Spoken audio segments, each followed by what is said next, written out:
I want to introduce you this morning to the grandeur of Jesus Christ.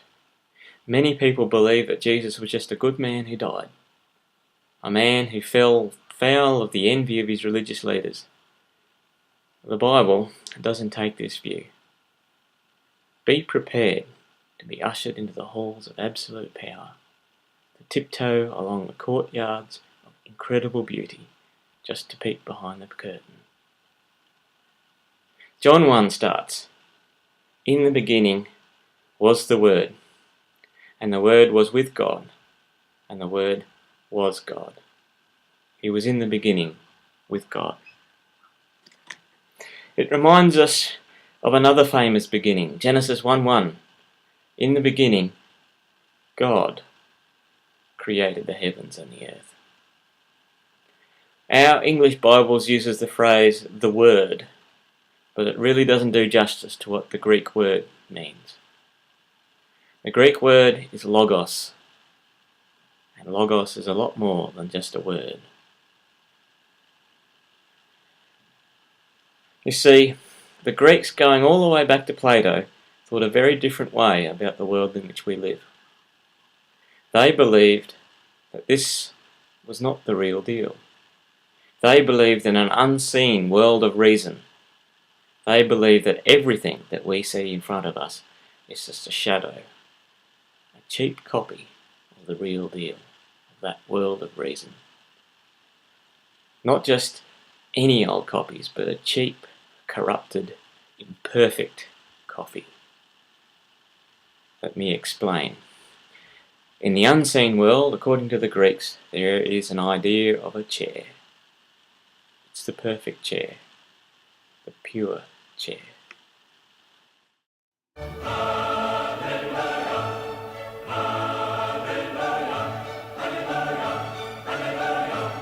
Every chair that has been made is a copy of that perfect chair.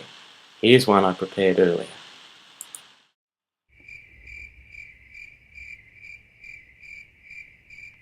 Not only is every chair an imperfect copy of that one true chair, but that true, invisible chair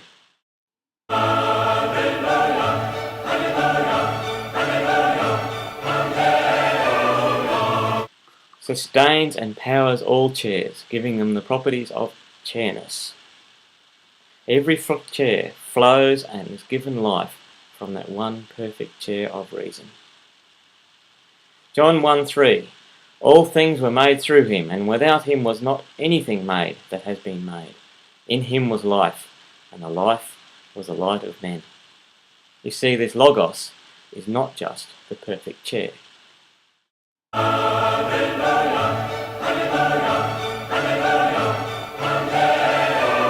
It's the perfect cow, chair, man, galaxy, universe kind of logos.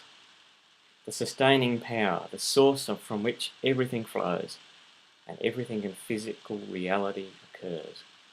It is the single, pure, unifying thought of everything. Everything.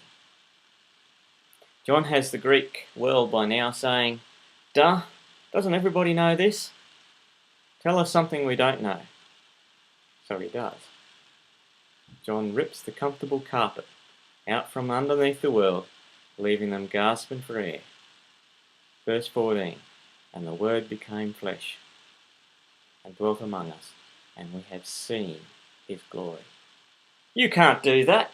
That's impossible. It's not true. It can't be. No way. Utter perfection has become a man.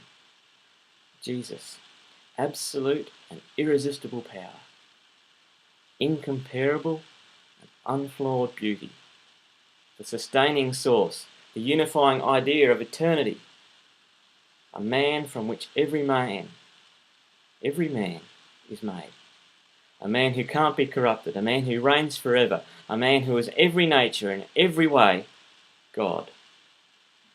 That can't be. If you were a Greek who had just read those words for the first time, your eyes would have just popped out of your head and be rolling on the floor. You wouldn't be able to breathe from the shock of that word.